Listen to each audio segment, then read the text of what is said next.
नमस्कार मित्रांनो, आपल्या सर्वांसाठी शेती मित्राच्या माध्यमातून घेऊन आलो आहे उदयला एक नवीन व्हिडिओ। प्रत्येक शेतकरी मित्राचे गावाच्या व्हिडिओत खूप स्वागत। शेतकरी मित्रांनो, तुमच्या मनातील सध्याच्या कंडिशनचा हा लाख मोलाचा सवाल की देशांतर्गत बाजारामध्ये महिन्यात सोयाबीनचा बाजारभाव वाढणार की घटणार। सध्याच्या कंडिशनचा हा लाख मोलाचा सवाल की देशांतर्गत बाजारामध्ये महिन्यात आता सोयाबीनचा बाजारभाव वाढणार की मग घटणार।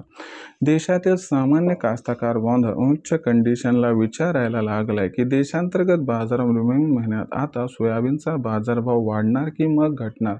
जर आपल्यासारख्या सामान्य कास्तकार बांधवांना जाणून घ्यायचं असेल सविस्तर उत्तर, तर मला वाटते आता आपण सर्वांनी व्हिडिओ एकदा शेवटपर्यंत पाहायलाच हवा व त्याचबरोबर व्हिडिओ शेवटपर्यंत पाहत असताना जर आपल्याला आवडला तर व्हिडिओज करा लाईक व त्याचबरोबर चॅनलला सबस्क्राईब करून नोटिफिकेशन बेलला ऑल करा। यामुळे येणारा प्रत्येक व्हिडिओ आपणास मिळत राहतो सतत आणि जास्तीत जास्त कास्तकार बांधवांपर्यंत व्हिडिओ पाठवण्यासाठी जरूर व्हिडिओला या ठिकाणी करा एकदा शेअर।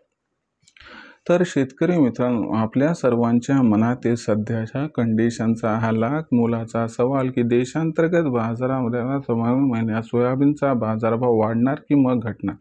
जर महत्त्वाच्या प्रश्नाचा आपल्यासारख्या सामान्य कास्तकार बांधवांना जाणून घ्यायचा असेल अचूक उत्तर की देशांतर्गत बाजारामध्ये आता महिन्यात सोयाबीनचा बाजारभाव वाढणार की मग घटणार, तर या प्रश्नाचं अचूक उत्तर जाणून घेण्यासाठी सध्याच्या कंडिशनला देशांतर्गत व आंतरराष्ट्रीय बाजारामध्ये कशी आहे सोयाबीनची बाजारभाव पातळी। सध्याच्या कंडिशनला देशांतर्गत व आंतरराष्ट्रीय बाजारामध्ये कशी आहे सोयाबीनची मागणी व पुरवठ्याची स्थिती आणि या सर्वांचा देशांतर्गत बाजारामध्ये भविष्यात सोयाबीनच्या दरावरती कशा पद्धतीने परिणाम होऊ शकतो आणि या परिणामामुळे मग देशांतर्गत बाजारामध्ये महिन्यात सोयाबीनचा बाजार वाढणार की घटणार, या प्रश्नाचं आता जाणून घेऊया सविस्तर व अचूक उत्तर। जर सध्याच्या कंडिशनला आंतरराष्ट्रीय दर पातळीचा विचार केला तर आंतरराष्ट्रीय बाजारामध्ये सोयाबीनची दर पातळी $9.75 प्रति बुशेल्स पासून $10.25 प्रति बुशेलच्या दरम्यान दिसत आहे। आंतरराष्ट्रीय बाजाराचा विचार केला तर इथून 31 मे पर्यंत आंतरराष्ट्रीय बाजारामध्ये ब्राझील, अर्जेंटिना, पॅराग्वे आणि उरुग्वे या चारही देशातून सोयाबीनची विक्री ही मोठ्या प्रमाणात होताना दिसणार आहे। याचा अर्थ आंतरराष्ट्रीय बाजारामध्ये 31 मे पर्यंत सोयाबीनची बाजारभाव पातळी ही जैसे ते राहणार आहे आणि आंतरराष्ट्रीय दर पातळीमध्ये आपल्याला तेजी अथवा मंदी दिसणार नाही। मग याचा परिणाम देशांतर्गत सोयाबीनच्या दरावरती कशा पद्धतीने होऊ शकतो समजून घेऊया। बघा कास्तकार बांधवांनो, आंतरराष्ट्रीय बाजारामध्ये सोयाबीनचा बाजारभाव जरी वाढणार नसला तरी देशातील परिस्थिती थोडीशी वेगळी। याचं महत्त्वाचं कारण अमेरिका व चीन या दोन देशातील असणाऱ्या टॅरिफ वॉरमुळे चीन भारताकडून मेच्या महिन्यात मोठ्या प्रमाणात सोयाबीन याची आयात करणार आहे। एकीकडे चीनची आयात मोठ्या प्रमाणात वाढणार तर दुसरीकडे भारतामध्ये असणारी सोयाबीनची या ठिकाणी पुरवठा शृंखलाही कमी होत चालली। याचा अर्थ मागणी व पुरवठ्यात मे महिन्यात देशांतर्गत बाजारामध्ये सोयाबीनच्या असणाऱ्या परिस्थितीत खूप मोठा गॅप दिसणार आहे। याचा अर्थ आपल्याला देशांतर्गत बाजारामध्ये मेच्या महिन्यात सोयाबीनच्या बाजारभाव 100% तेजी दिसणार आहे।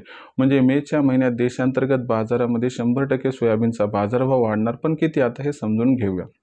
बघा मित्रांनो, एक मुद्दा क्लिअर झाला की मे महिन्यात सोयाबीनचा बाजारभाव वाढणार की घटणार। तर मे महिन्यात देशांतर्गत बाजारामध्ये सोयाबीनचा बाजारभाव 100% वाढणार, पण किती, तर लक्षात घ्या मे महिन्याचा विचार केला तर एकच गोष्ट लक्षात घ्यावी लागेल की मे महिन्यात देशांतर्गत बाजारामध्ये सध्याची सोयाबीनची बाजारभाव पातळी 4000 ते 4300 दरम्यान आहे। तर याच्यामध्ये सुधारणा होऊन बाजारभाव पातळी 4100 ते 4500 दरम्यान पोहोचली तर आश्चर्य वाटायला नको, असं आहे जाणकारांचं इथं स्पष्ट मत। मग अशा परिस्थितीमध्ये विक्रीचा विचार करत असाल तर एकच सल्ला देऊ इच्छितो की बाजारभाव पातळी ही 4200 4300च्या दरम्यान मिळाली तर इथं सोयाबीनची विक्री करा, कारण सोयाबीनचं भविष्य फार उज्ज्वल आहे अशातला भाग नाही। जेव्हा सोयाबीनची विक्री कराल तेव्हा ओरिजिनल पावती घ्या, ज्याच्यामुळे भविष्यात आपल्याला भावांतर योजनेचा फायदा 100% मिळू शकेल। भविष्यात देशातील बाजारात सोयाबीनची दर पातळी कशी राहणार याबद्दल अधिक अचूक माहिती जाणून घेण्यासाठी पाहत राहा आवडते यूट्यूब चॅनल शेती मित्र।